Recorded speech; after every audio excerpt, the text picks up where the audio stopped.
It is 6:02. It is December the 5th, 2023. This is the El Centro City Council meeting. Madam City Clerk, please call the roll. Councilmember Carter, Present. Councilmember Oliva, Present. Councilmember Garcia, Present. Mayor Pro Tem Marroquin, Present. Mayor Cardenas Singh. Present. At this time, please, if you can rise, we will be led with the Pledge of Allegiance with Council Member Edgar Garcia remain standing for the invocation presented by Council Member Sonia Carter. Face the flag, hand over your heart, ready, begin. I pledge allegiance to the flag of the United States of America and to the republic for which it stands, one nation, under God, indivisible, with liberty and justice for all. Please bow your heads. Dear Heavenly Father, we come to you just simply saying thank you. We come to you, Lord, just asking you just to bless the family during these holidays, Lord. Bless those that have and bless those that do not have, Lord. We're asking for you just to bless the Imperial Valley, but most of all, bless the great El Centro. And this we ask in your name. In Jesus' name we pray. Amen. Amen. So much. Thank you, colleagues. Appreciate that. Madam City Attorney, if you could please report out on closed session. Madam Mayor, there is no reportable action from this closed session. All right. Then I will move us on to public comment. This is a public meeting. If there is an item on the agenda on which you wish to be heard, you are asked to complete a blue speaker slip and submit it to the city clerk prior to the start of the meeting. Persons wishing to address the council are not required to identify themselves.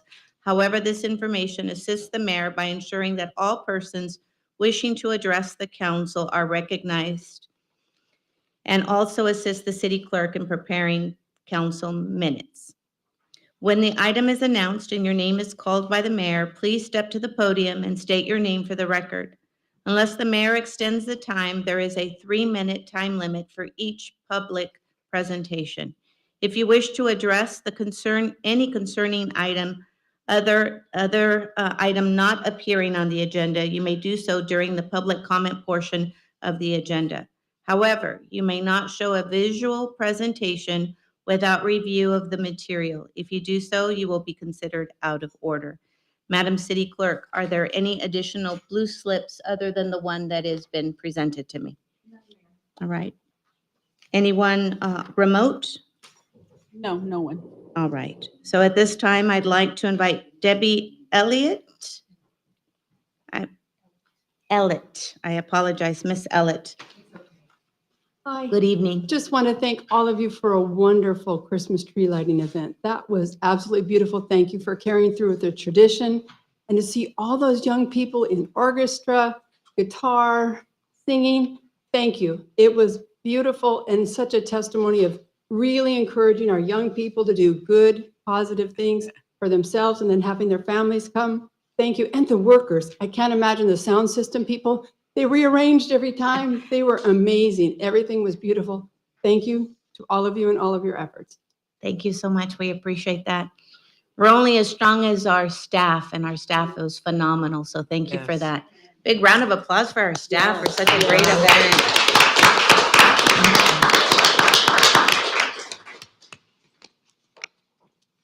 All right, I've received 2 additional blue speaker slips. Linda Wyatt, please, if you could approach the podium for the speaker slip. I'm sorry. Mr. Francisco Flores.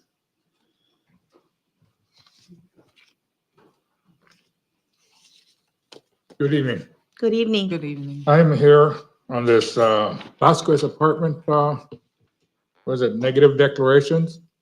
I, being the owner of that property, do not want such a building on my property. Mr. Flores, Flores, can you, I apologize. Since the blue speaker slip is for an agenda item, I'll go ahead and call you when that item is on the agenda. I apologize. I thought it was coming in as a regular speaker slip and not under the item on the agenda. Okay, thank Correct, you. Madam City Attorney? I apologize for it that. should be just a few minutes. It'll be just a few minutes. It's the next item, sir.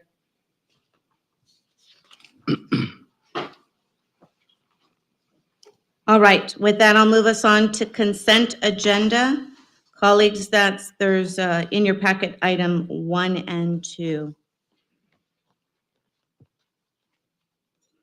Thank you. That item, motion was made by Councilmember Tomas Oliva, seconded by Mayor Pro Tem Sylvia Marroquin. Please vote. Thank you. That item passes 5-0.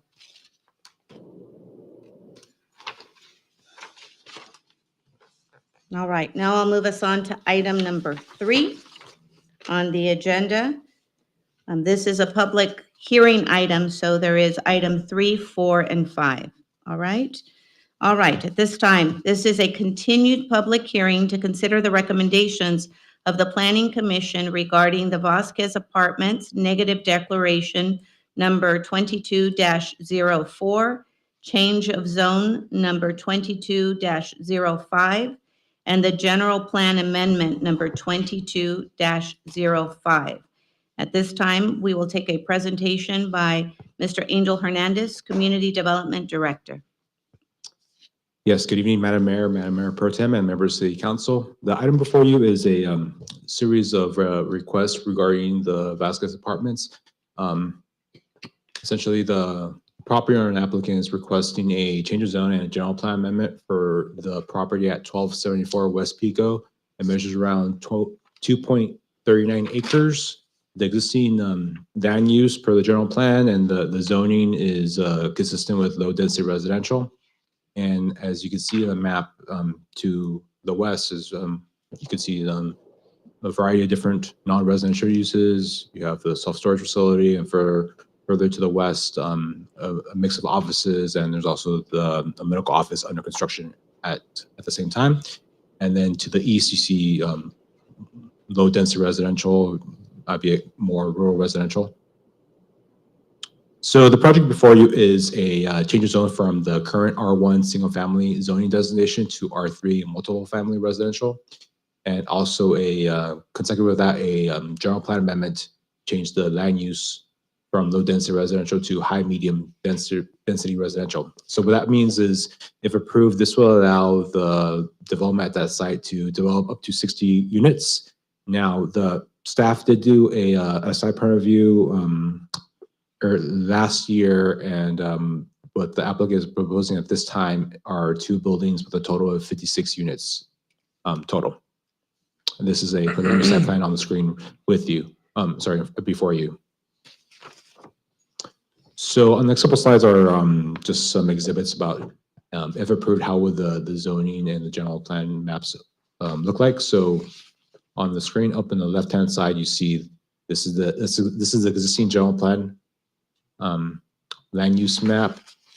And this is one of the kind of the uses that are going on right now. At the same time, you have commercial uses to the west, and then you have low density residential to the east. If approved, it would designate this parcel for high medium density residential. And similar with the change of zone, you can see that there's existing commercial zoning designations to the west and single family residential to the east. So as part of this project, staff underwent CEQA analysis. We looked at the vehicle miles traveled. So because this property is in the middle of the city, it is located in a what's known as a VMT efficient area, a vehicle mile travel efficient area. And what that means is, because it's kind of centrally located in the city, you have a lot of different land uses like shopping centers, other job centers. It was determined to be exempt from further VMT review. And regarding traffic congestion, so the city did adopt some new traffic analysis guidelines last year, and it was below the threshold of 800 daily trips. Estimated based on the number of units that are being proposed, it's going to be around 378 daily trips. Now, this isn't just at one specific time, it's just spread out throughout the day. Of course, there'll be concentrations at certain times of the day, especially in the morning.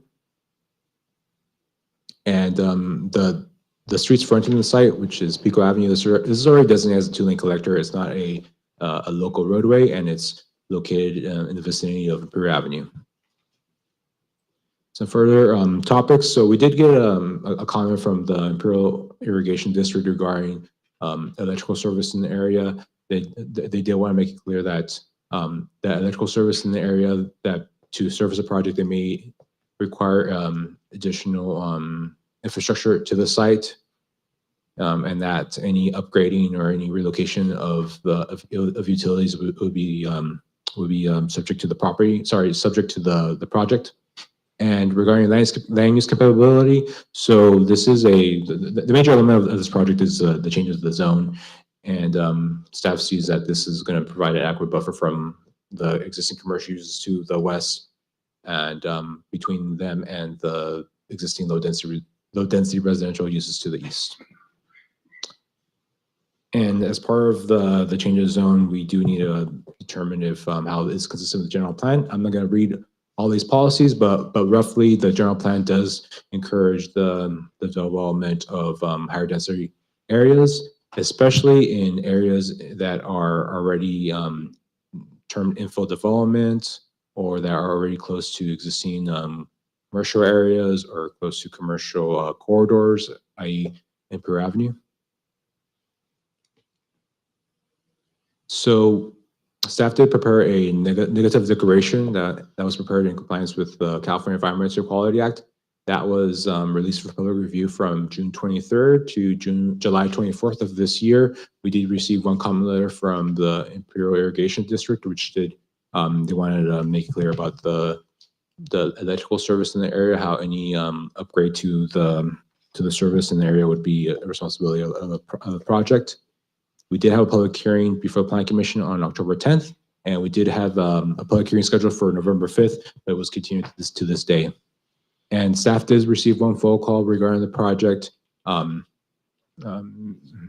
Their concerns was that there wasn't adequate public noticing But as I mentioned, we did notice that in addition to these public hearings, notices were sent out to property owners that have property 300 feet from the sites. They're also published in the newspaper and published on the city website, Facebook, et cetera. With that, well, before you, is a series of items. The negative declaration, which is a resolution to certify the preparation of the negative declaration, a resolution to approve General Plan Amendment 22-05, which would designate the project site from low density residential to high medium residential, and an ordinance for change of zone 2205, which would change the zoning from R1 single family residential to R3 multiple family residential. That concludes my presentation. I'm also available for any questions. Thank you. I will now open the public hearing. Is there anyone wishing to speak on this item? And I do have the 2 slips here. So I apologize, Mr. Flores. I'd like to take this opportunity to invite you to the podium now. Thank you.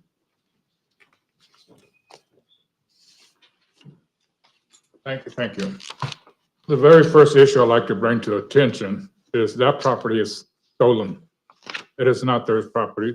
It was stolen from me. They have evaded the law or any answering to their crimes. I'm still trying to get resolution from it, and I haven't yet. Hasn't been to court. It hasn't been resolved.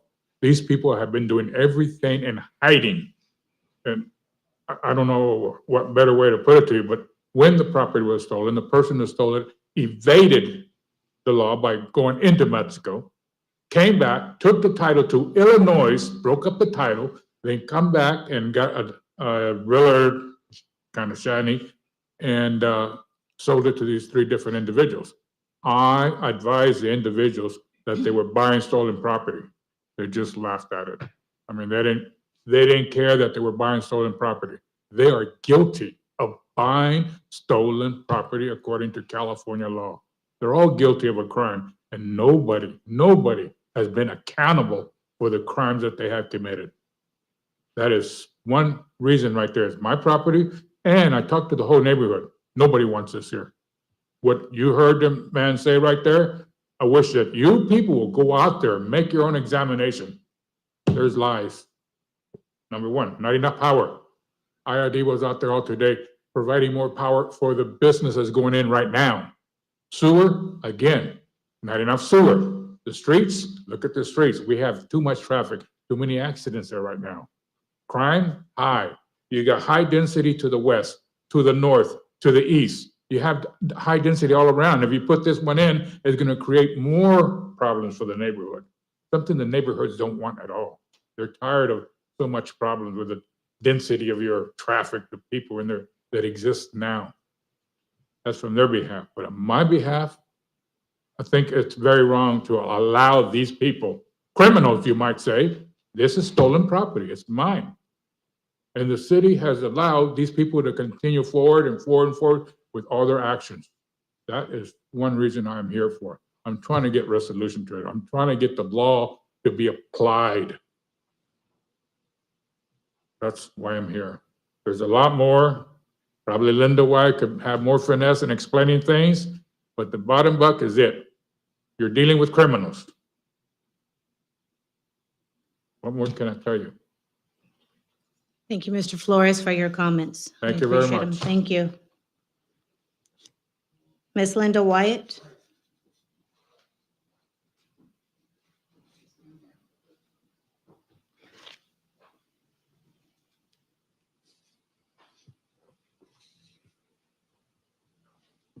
I just want to speak on Frank's behalf about his property.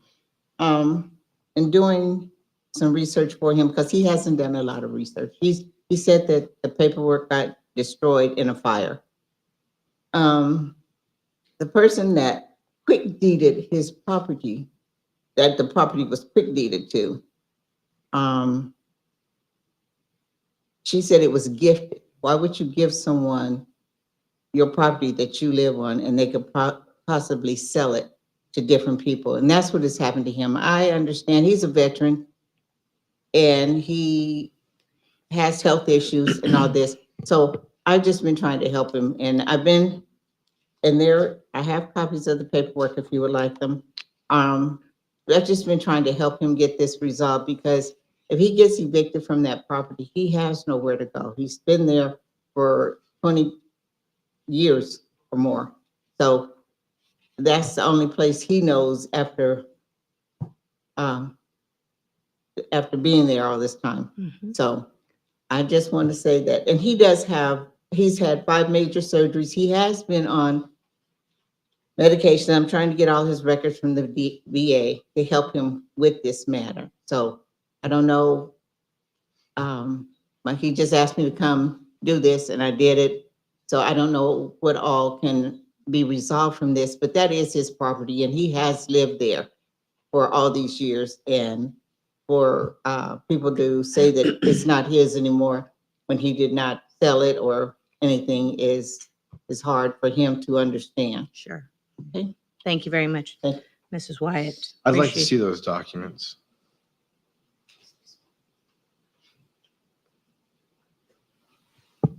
Thank you. Madam City Clerk, is there any other public comment slips on this item?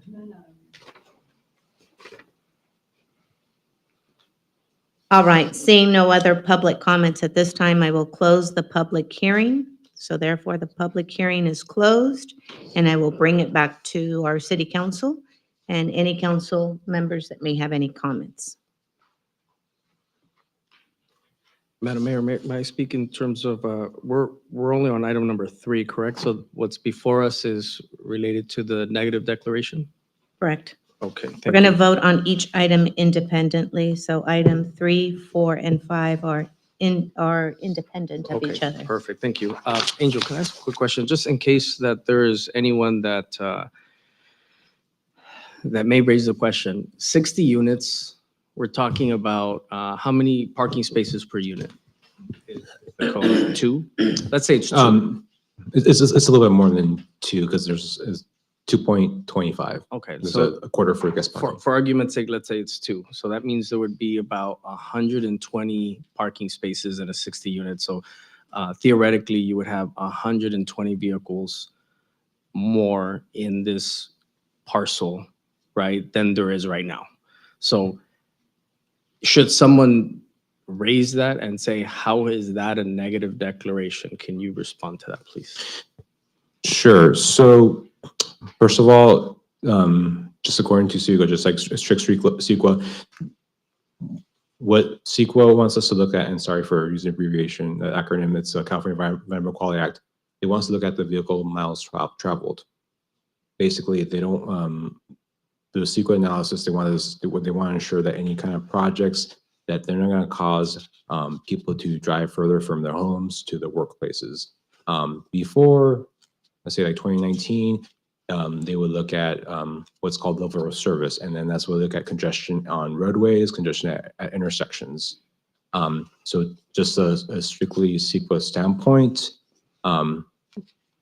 it's not looking at like traffic congestion. Now, we still are looking at traffic congestion because there are still safety issues. There's just congestion, and regardless of like CEQA, there's still like the matter of public opinion that they want to ensure any type of development is going to look at congestion.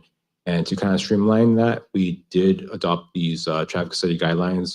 They were adopted by the city in this summer to kind of streamline some of that approach. And regarding the vehicle miles traveled, there is basically a map of the city, and if a development is located in certain areas, they're designated as VMT efficient. Now, regarding the question about congestion and that, so in order to streamline the review of these projects, we designated that there is a threshold of anything below 800 daily average trips by a project that wouldn't have to go through further traffic analysis unless we see just using our discretion as city staff that, you know, that, well, we do see an intersection that's impacted, that's right by there or anything like that. Okay, so for those of us that might have remembered how CEQA was applied many years ago, we might remember one thing, but in terms of today and how it's applied, this negative declaration falls within current CEQA application. Yes, sir. Yeah, and the reason behind that change is just kind of speaking statewide is they saw that projects that would generate traffic and they would basically just make roads wider, make intersections more efficient for vehicles, but they wouldn't look at pedestrian traffic, and they're creating some type of conflicts there sometimes. Thank you. Mr. Hernandez, looking back at the picture that you had of the of that site, Mm, that one. that one? Yeah, that one there. So would Pico Avenue be the only avenue out of that complex if it were to go there? Yes. Yeah, so it's too far from El Dorado? Yes, because Yeah, there's, El Dorado is outside of the extent of that map. Mm. And there'd be other parcel. yeah, know. my concern there is because, although CEQA guidelines and the negative declaration, they state that, up to 800 vehicles a day, in that traffic area. But, as residents ourselves, that intersection, even just the fact that people are exiting Boyo Loco and, that complex that's there, it creates a lot of bottlenecking, and because it makes it difficult to even exit out of the Boyo Loco, which is just right adjacent to Imperial Avenue. I know that this would only be maybe a couple hundred feet further to the east, and that's why I was asking about if Pico would be the only exit out of that complex. Yes, that's the only So that's straight up front. Yes. Yeah, and then aside from that, because I'm picturing the intersection, even when you still have to, if you're going to turn left onto Imperial Avenue, you still have to wait for oncoming traffic that's heading east. So that too creates a little bit of a backup if you've got one vehicle that's wanting to turn to the left, or even oncoming traffic from Pico coming this way, to heading east that way, and then turning on to Imperial Avenue heading north. That's where my concern is for, a project of this size with that many possible vehicles, and considering that now we've got several other new businesses that are going into that area. Mhm. You've got the storage facility, and I know there's something else that's being constructed there, plus the car wash right across the street, and that's, I just feel that's already congested. And, adding another, family unit to that would really, I think, just create more congested to a narrow street that doesn't have, if it had 2 lanes on each side, I mean, there wouldn't be a problem, but it's just a normal residential street that's now becoming more commercial, closer to Imperial Avenue. And that's where my concern is. I agree. That street people is. Yeah, it's heavily trafficked, and and it's a pass through for a lot of people that are really not even living in that area. A lot of people pass through that to get to 8th Street to go to other places, and it's just like, I mean, I know because I travel that area, and I use that street, to do that, and so that's why I'm concerned about the additional congestion of traffic that it would create at that intersection. Can you show us the visual picture again, please, just so that we can have it for reference?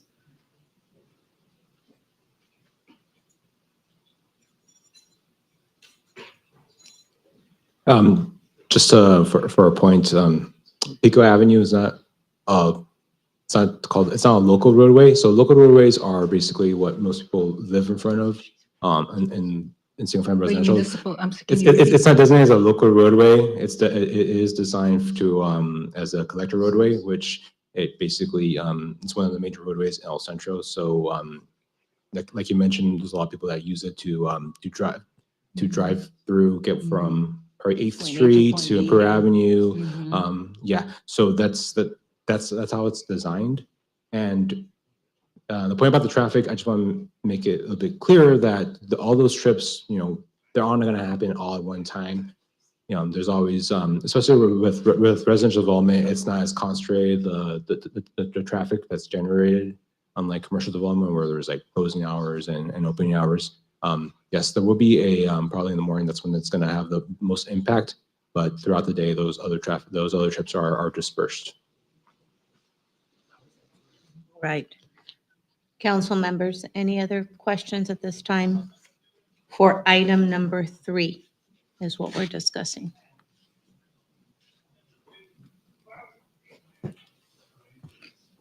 Council members, we're on item number 3. Yes, my biggest concern is the fact that the proposal to build the housing is going to have this many units with only one entrance and exit onto Pico. And because of the reality of the situation where, I'm a resident, I go through Pico and I understand that it can get pretty busy at times. And I cannot imagine, God forbid an emergency would happen and something would happen to that entrance and exit. And then all of these people would be subject to essentially no other means of getting off of the property. That is a big concern for me. That is something I don't think it's appropriate to have this many units on that small of a lot. That's something I think we should definitely look into more. Despite the issues that Mr. Flores brought up, which I also have some concerns about, but be that as it may, the fact of the project itself, and if I can get back to the slide of the blueprint, that right there, that is a lot of parking spots with only one entrance, one exit. If anything were to happen in that area, it would completely shut down the exit for everybody else. Do we have similar sites on this small of a footprint with that many units?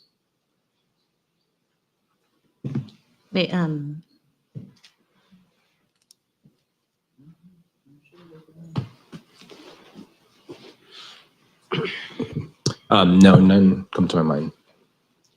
You don't, right? Mm. Yeah, I'm not comfortable with that. I'm not at all. I think it's a public safety issue. Madam Mayor, Yes. are you suggesting that there may need to be a traffic study or additional traffic study? I'm suggesting that. Yeah, I'm not comfortable with this. No, not at neither all. am I. And what would you want the traffic study to look at? I would want, there has to be a way to have some other exit off of this property. Even if it was designed into the front, something. There's just too much congestion in this area for it to be safe. I think it's a safety concern. All right, so what I'm sorry, Mr. Hernandez, is there anything, or Mr. Abraham, that you would like to add? So maybe on the access, I agree with potentially having additional study on it. In terms of access, that's really a fire question for safety purposes, right? It's been looked at and maybe it can be looked at again. In terms of traffic, I know we're adding little by little. As Angel mentioned, the traffic was not all at once. There's so many vehicles there. Half of them were parked, maybe half of them are used and so forth. So this is something that we see. I understand Pico Avenue is narrow, but it's no narrower than, let's say, Crookshank by Walmart, and then on the north side. So there's measures that we can do, such as in this area, as it continues to develop. In the future, we could eliminate the parking, for example, for visibility, because not a lot of people park there. Most people have garages, and most people don't want to park there anyways. So that would allow more visibility for entrance and exit. The concern is a valid one regarding the intersection of Imperial and 86, Imperial and Pico, right? That is currently functioning as a 6-space, which basically means one side goes and the other one, which is a very inefficient way, and it could be upgraded to an 8-space. And that's something that can be looked at as a part of the other study that we're doing on Imperial Avenue on how to improve the walkability and so forth of the area. So yes, we keep adding, but we will continue adding in terms, and that's the hope as we continue to develop the city and add housing. Um, this area has been studied as long with the whole city as part of the mobility element, and so that's the network is there. And and as part of that mobility element, we'll be punching through 12th Street. So that should help relieve some of the traffic that's going past through and having to go either to Imperial or to 8th Street because they cannot go north or south on 12th Street. So we have a city project that will be addressing and pushing Punch Street so it connects 12th Street, so it connects southerly as well, which is nearby this area, connecting south to 86. So there's more going on, and that's why we deemed that it was no further requirement was needed, and it was screened out from the BMT process per guidelines. But again, this is at the discretion of this body right now. There's no reason why you can't add something above that. No, I appreciate all the work that you guys have done into this. And you know what? First and foremost, I think that everybody on this council believes that we should bring more housing, especially this type of housing to Right. the community. Mhm. However, it's my responsibility to make sure that these citizens are safe. And Mhm. anybody who's driven down 8th Street in the morning, there's a school site right there. Yeah. And Pico and 8th is only a stop sign. I mean, we have that right there. We have the way Imperial is set up right there. There's nothing in between. I mean, we have a future project, but when is that going to be done? Is it going to be done in time to assure that we have these safety measures in place? And, you know, I just cannot, in good faith, go forward with a project like this without further study.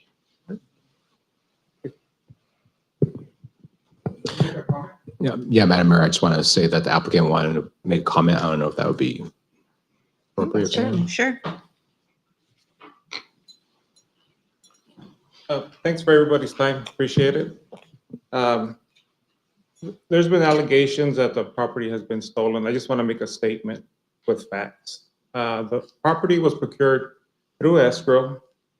I have the grant deed, title insurance, everything that identifies me as the owner of the property.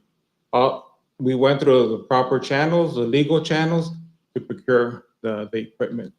All proof of that has been emailed to Angel as to show proof that I'm the legal owner.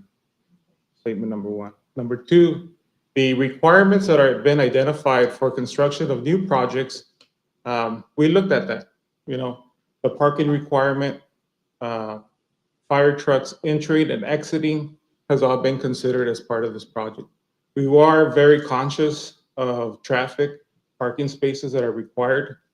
Right now, the way the project stands, it's meeting the parking requirements and it's meeting the space requirements for a fire truck to go in and out of the property.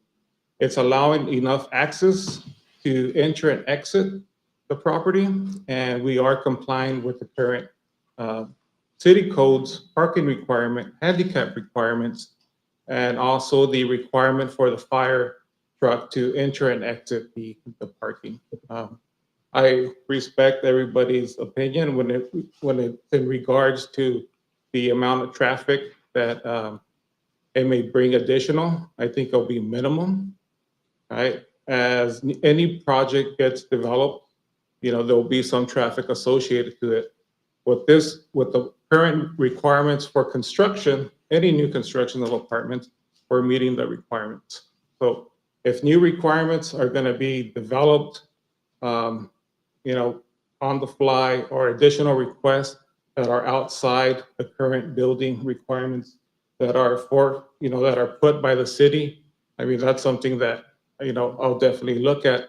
But I think what's fair is what's documented as requirements for construction on a new project. We're currently meeting all those requirements. So just wanted to identify that. Thank you. I appreciate that. Thank you. Madam City Attorney, can you please help us through this process? So the question for the council is, is there a majority of you who would like to see some additional information regarding traffic, traffic controls, possibly emergency exits, entrances, and maybe help by being a little specific about what you'd like to see? Is it a traffic study? Is it perhaps just greater review by traffic experts or those in the city? Maybe some additional text that would explain what you need to see? Council members? If I can, Madam Mayor, but my question here is not so much the footprint of the project, meaning I understand that it's meeting the requirements of 2 point whatever parking spaces per unit, right? And that it's adhering to so many feet away for a handicap and that there's this and that, like all of those, I understand. It's more how that plays into the ecosystem that is the rest of the community and the neighbors. And so what I'm trying to understand is, going back to my initial question, is how is 120 minimum additional vehicles on this parcel with an exit going towards on Pico, right? Now we're only talking about Pico, not even a spillover and exit into El Dorado, but it's on Pico. So you can either 120 additional vehicles minimum heading either towards Imperial Avenue or heading towards 8th, right? In order for folks to go to work, take their kids to school, go grocery shopping, and just the ultimate question of saying, and by voting to adopt this, I'm saying that's not going to impact the environment, meaning that's not going to impact the ecosystem of that community, where as of right now, you don't see traffic, you don't see that much because of the current the number of property owners or residents that live there, and the current number of vehicles that are there are now going to get increased by 120 additional minimum vehicles. That's the part that I'm having difficulty understanding now. And just to be very clear, on the documents that were shown, right, with all due respect to all the parties, I'm not even getting into who I believe is the owner, not the owner, right? I'm not even getting there, right? Because that would be probably in the next couple of items. But on this one, which is about, I would assume that not so much that it's a negative declaration, but that there is some impact and we need to be honest about it. And that even within that, these are the ways that we're mitigating it, right? In order to overcome those what I feel are common knowledge impacts, right? Because not everything is negative impact, I believe. And so how do you mitigate those impacts? And I think that's ultimately what this document is meant to be. So with all of those things, right, I believe that the parking space is large enough so that a fire truck can come in, make a U-turn, pop a wheelie, whatever. But that's not what we're talking about. What we're talking about is that you now have 60 units, possibly 2 parents, 2 kids per unit, right? 2 vehicles. And you're telling me that I'm supposed to say that that is not going to impact the ecosystem of that community? That's the part that's the pill that I'm having trouble swallowing. I understand that, and I'm hearing the council loud and clear. So as the Madam City Attorney recommended, I would suggest that staff come back with some type of a traffic study to demonstrate the impacts, if any, and their significance, if they're significant or not. And that will likely depend on the results that they may recommend further mitigation measures. And so that would essentially we have to go back to kind of take that item back to for public noticing, if that's the case. All right.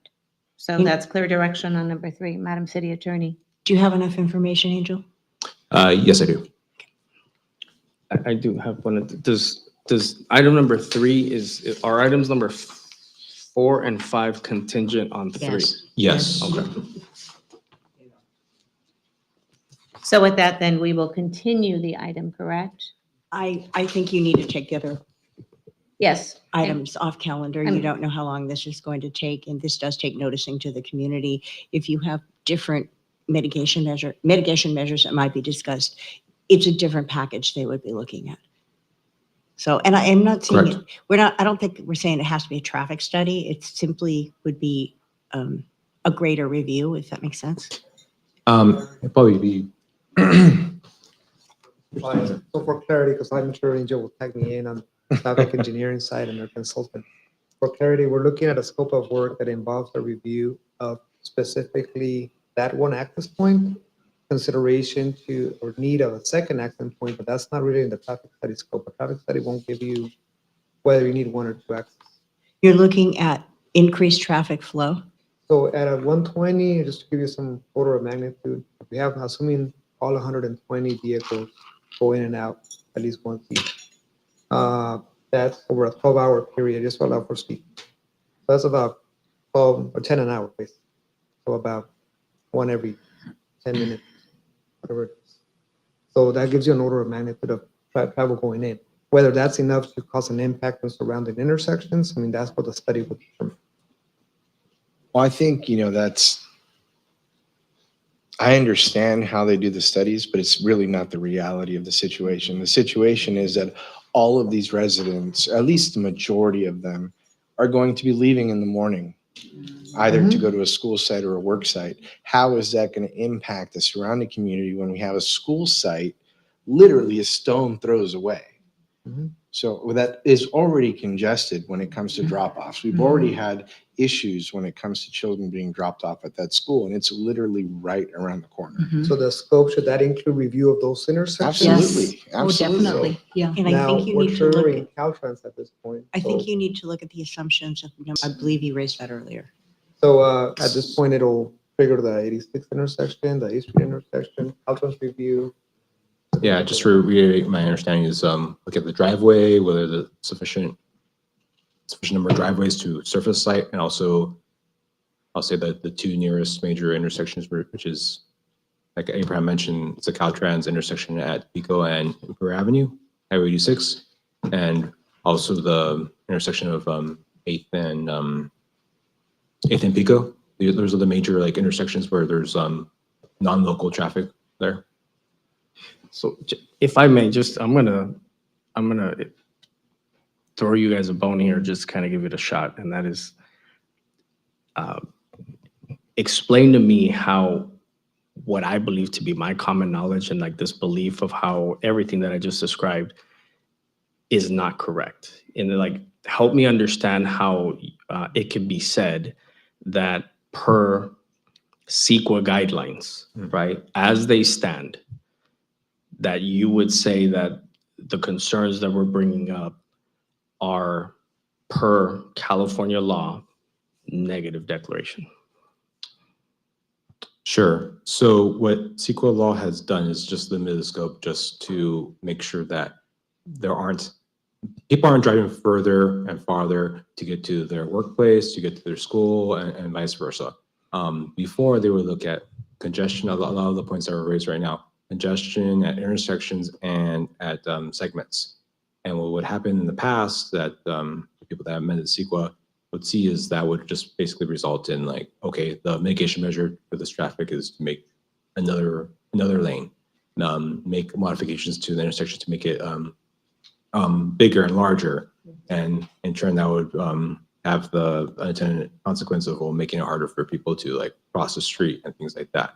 You can see like just statewide there's a lot of involvement for the state of, it hasn't affected the city of our size, but like reducing parking requirements, all that stuff.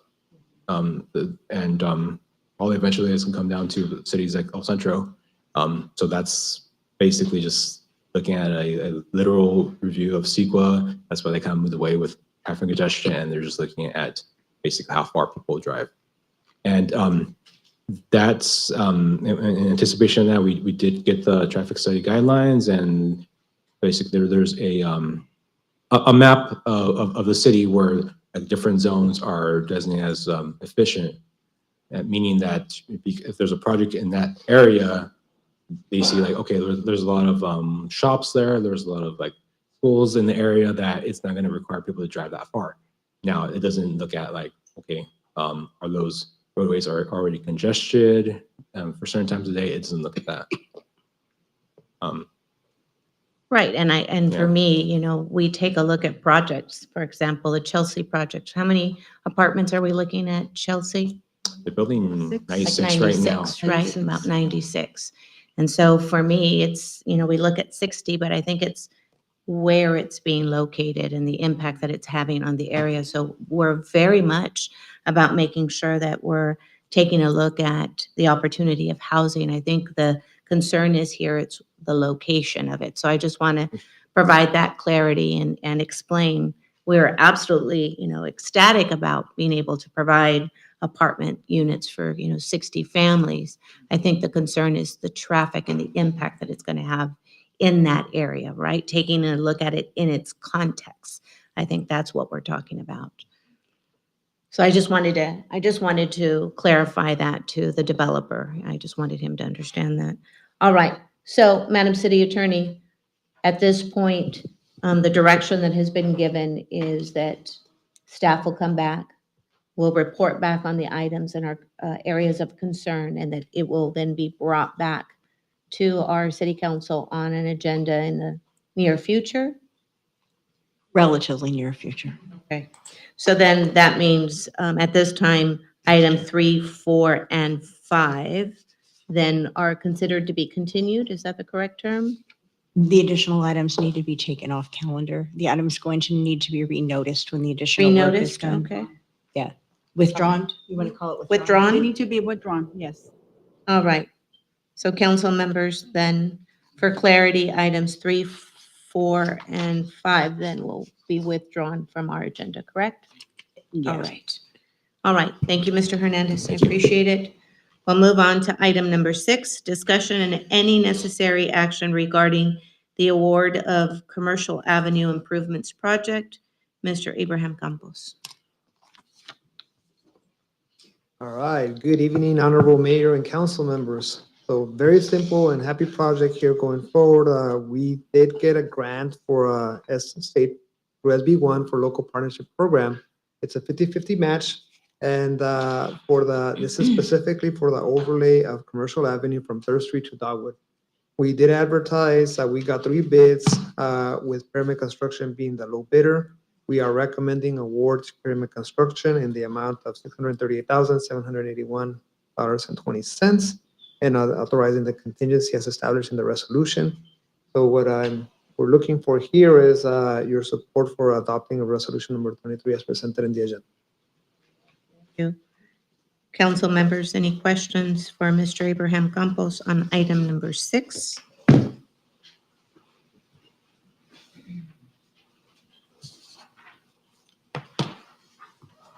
Thank you. That item passes Thank you. 5-0. Thank you.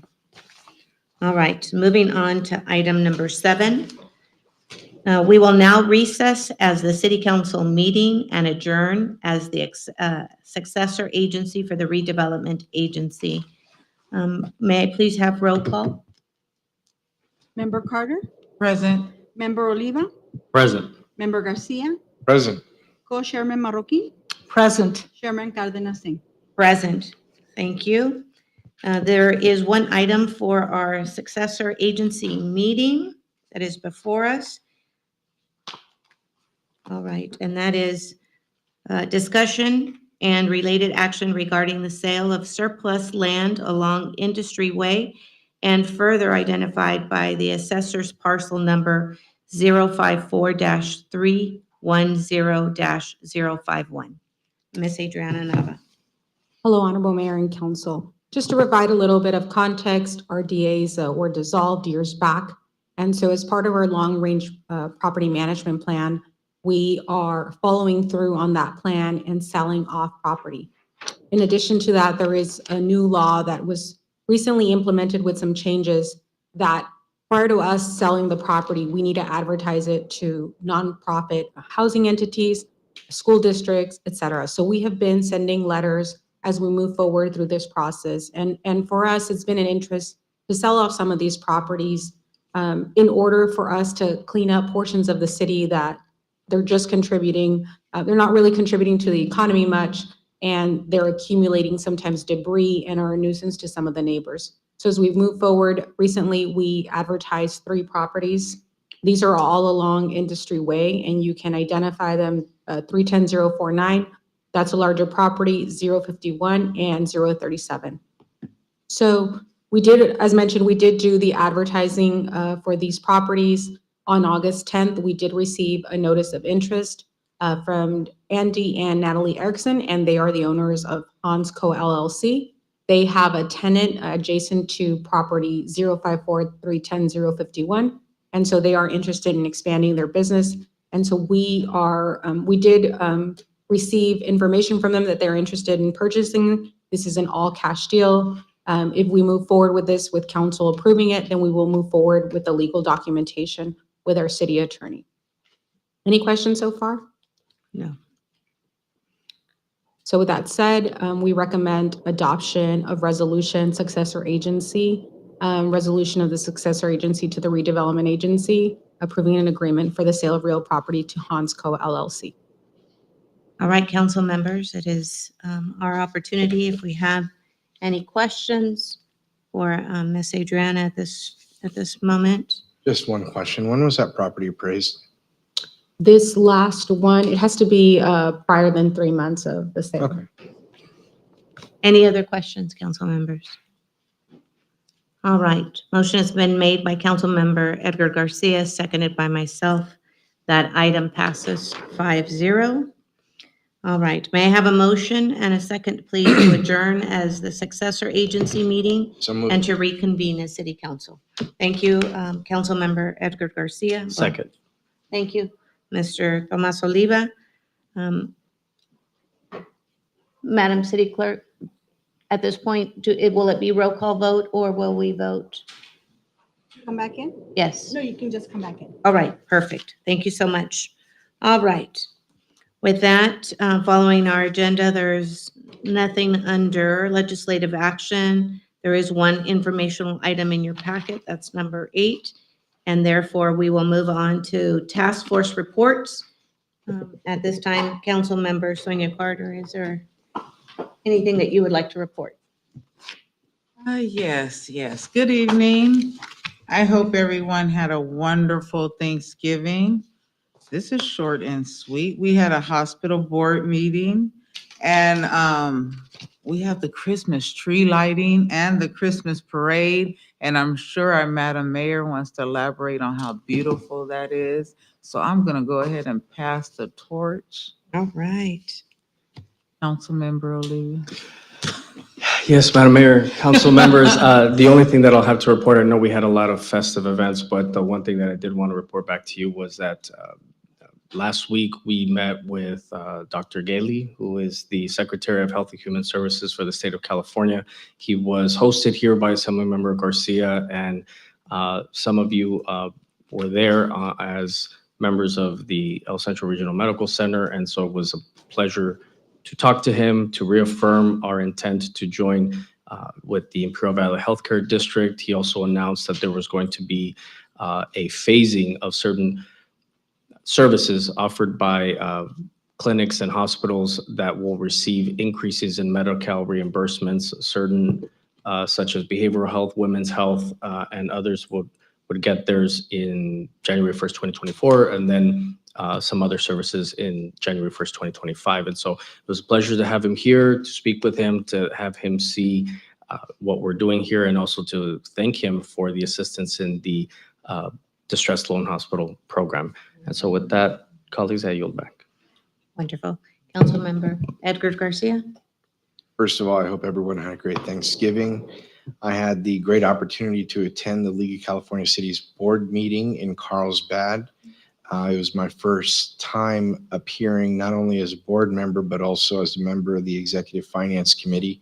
We did pass the budget for the next year, a healthy $26 million budget for Cal Cities that should take care of our lobbying efforts, which include $8 million specifically targeted for lobbying efforts, which most of it is going towards preserving local control. And that is something that should be appreciated by all of us in the cities, because it allows us as city council members to govern our own city and to work on behalf of the people who live here. And like I've always said, who better to make decisions about the people who live in our city than actual representatives who live and work in the city? It's not something that we want done by Sacramento, and even worse, it's something that we don't want done by third-party lobbyists with business interests. And that's something that we're working very hard to combat with the League of California Cities. It's one of the biggest lobbying budgets to date. So that's something that they're very serious about. And it's something that we had some very long discussions about. So we are going to keep up the good fight and make sure that our local decisions are made by local people, not by people who don't even know where we are on the map. So that's something that I wanted to report. Other than that, it was extremely festive. We had a beautiful tree lighting at First Responders and Fire Station 3. It was wonderful. I loved seeing all of the kids from all of the local schools display all of the talent that resides in our city. That was truly wonderful. My kids had a great time, and they identified a lot of their classmates who were participating in band and in orchestra, and they had a great time. Santa came in, and he was amazing on the fire truck. Thank you so much, Chief, and everybody else who participated in that. We had a great time. And then the parade, my goodness, one of the biggest parades that I've seen in the time that I've been here. What was it, 140? Entries. 140 entries. And we're not talking about one vehicle per entry. There were multiple vehicles per entry. It was a great parade. Again, my kids had a great time. It was just wonderful to see everybody come out and support us. And that's really one of the best parts of being an elected and being up here. I love the Christmas parade. I love participating. I love seeing all the kids just so happy to sit there and see what comes out. And all of the staff and everybody else who participated to make those floats. My goodness, I'm all thumbs when it comes to decoration and arts and crafts. Seeing some of that was just amazing, amazing. I need to start finding out who made them so they can come decorate my house. I'm not doing it. No, actually, my wife loves doing it. But no, the floats were just, they keep getting better every year. It was just wonderful. It was a nice long parade too because of all of the entries, but it was just such a wonderful thing to see, ending at Buckland, taking that turn and seeing all of the vendors right there at Buckland. It was just, it's something to behold, and I can't wait to see it next year because it keeps getting bigger and bigger every year. And with that, I'll end it. All right. Mayor Pro Tem? Oh my gosh. Well, since our last meeting, the council members attended a ribbon cutting ceremony for Antonio's Baja Catch 22 at Buckland Park. It's actually a food truck, and this particular vendor was at the Christmas tree lighting ceremony. Beautiful, brand new truck, and his fish tacos are pretty good too. So that was, we got to sample some of those, but I just have to echo the sentiments of my colleague, Mr. Garcia here. The Christmas tree lighting, oh my gosh. Like Mr. and Mrs. Ellett came up to me that evening and shared with me how much they enjoyed it. And, the new location for this brought out, I think, even a bigger crowd than we've ever seen before. And, I recall standing out in the area in front of the tree and looking down the street, and I'm not kidding you. I mean, I felt like I was looking at one of those little Christmas villages in a Hallmark movie. So, I was just in awe of the work that everybody, all of the team of Parks and Rec and the Public Works, and Adriana was out there. Oh my gosh, it was just. I'm just still in awe of how beautiful everything turned out. And the Christmas parade, I rode on the float for that the Community Services Division put on, and Adriana was on there with me as Mrs. Gingerbread Mom. It's like you should have seen her dress. Her mother-in-law made her cute. It was such a cute dress. I mean, I was struck with the honest of the cuteness of that float. I wanted to cry. It just overcame me. I had such a good time, and I just have to give everybody kudos for all the work that they put into that float. And the best part of it is that that float won the overall, what was it, the sweepstakes or the prize? And there was another one. We got 2 awards for that particular float. So, we had them on the float and we were out displaying them while we were riding down the street. But gosh, what a weekend. It's just like, it was, I think we were all tired after everything. I'm sure you were, it's just like, but, what can I say? I'm just in awe of how nice everything turned out. So, Wonderful. yeah. So that concludes my report. Excellent. Likewise, just echoing what a great opportunity it was to have our Christmas tree lighting. For myself, since I'm on stage and had the opportunity just to look at the sea of parents and grandparents, just so proud of their son, daughter, grandchild, just so proud and taking pictures and just really excited about that opportunity to showcase the caliber, right? The caliber of our students. And so that's a great opportunity to one, celebrate our students, but really it's the opportunity to celebrate our community.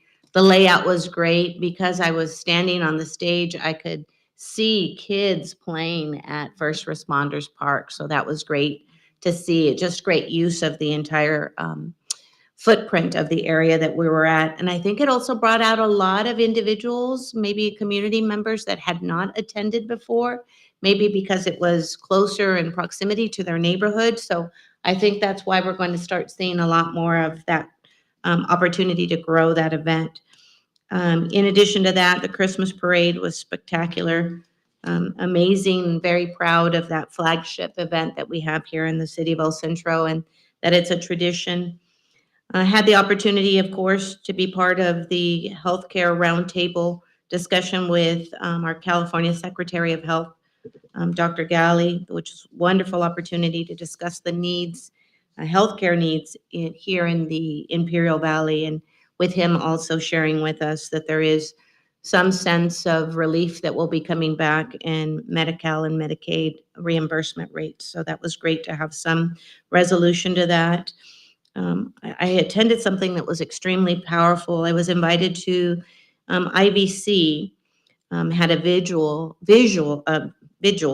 for the deaf victims of the mass shooting that took place in Maine. And why that was so powerful is it really brought in individuals from the deaf community who had an opportunity to have a safe space to talk about their fear and their concern, whether that is in the area of public safety. So if there were to be a shooting, how is that being communicated to them and how do they receive that information? And so it allowed us to have a discussion, a very fruitful discussion. And what's going to take place is on Friday, 2 of the sign language club are going to come here and meet here in the city of El Centro. And we're going to make sure that our communication is inclusive and making sure that information is being provided to individuals that are deaf or hard of hearing. And I thought that was really important to have those conversations. And they have shared, many individuals shared that they don't attend events or they're fearful to attend events because they don't know their surroundings and because they can't hear if there should be any type of shooting, that is a concern for them. And I thought that that was very grounding for me because it really gave me perspective. So it allowed for that opportunity to take place. Attended the 44th Annual Farm Workers Appreciation Breakfast. Council member, Mr. Tomas Oliva and I were there, I would say, since 1 a.m. in the morning and had the opportunity to provide breakfast or at least serve breakfast to over 3,000 farm workers. What was really special is that the apron that was used by volunteers actually was a student that was selected from Wilson Junior High. It was her artwork that was selected. She was the first prize winner, and her artwork was the one that was printed onto the apron that was used by all the volunteers. So it was great to see a Wilson Junior High student. Council member Tomas Oliva and I yesterday had the opportunity to go to Wilson Junior High. And we got to see the presentation to first, second, and third place winners, the students there at Wilson Junior High. So again, speaking to the great caliber of the students that we have here in our school system. Also attended the Calexico Gateway groundbreaking ceremony that took place in Calexico. The magnitude of the building that's coming in is just phenomenal.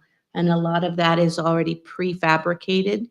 And so they said it would be up anywhere between 6 to 10 days. So I don't know how that would work, but that's what it was shared, and really excited to see that growth. That concludes my report. I'll go ahead and hand it over to our city manager, Mr. Cedric Sesenia. Thank you, Madam Mayor. Good evening, everybody. So coming from home, I'll start off with Antonio's Baja Catch 22. Yes, there was food, so I was there. It was certainly, great tasting food. It was a good turnout for the ownership and the family that was represented there. It definitely is a family business. It runs in their blood. So it was great to see them move from what might have been before an idea to actually having something tangible that has been developed out of there. I attended briefly the Christmas tree lighting as well, and I'm so very thankful for all our city staff, for all their hard work and dedication, everybody that put, some sort of, check mark in whether it was a form or they processed the check. Our fire department, police department, public works, our community services department, community development, the library, human resources, city clerks, finance, the city manager's office. All of you guys have done a tremendous job. And I hope that when you guys see the faces of the children and you guys see the families enjoying the time together, you'll rejoice on the fact that you guys had a piece of making those memories happen for those families. Additionally, also the Imperial Valley Chamber of Commerce was also in Los Vigilantes for the 77th annual Christmas parade that happens in El Centro. Both of these events definitely flagship in nature, and I think that it truly is driving the fact that why we are called El Centro, right? We are the center, and we continue to shine with opportunity even in the darkness of night as that Christmas tree came to life. I want to share with the public that soon Santa is coming to town. The annual drive-through of Santa Claus through the city streets will happen this year. So Santa is coming to you. We also look forward to seeing everybody at our council reorg meeting happening later on this week. And I do want to, just remind the public that as we enter the holidays, please be safe. Please remain healthy and vigilant as you move through the season. We come together with more people, and it's always important, right, to make sure that we continue to keep ourselves healthy so that we don't miss out on any of the beautiful activities that happen during the holidays.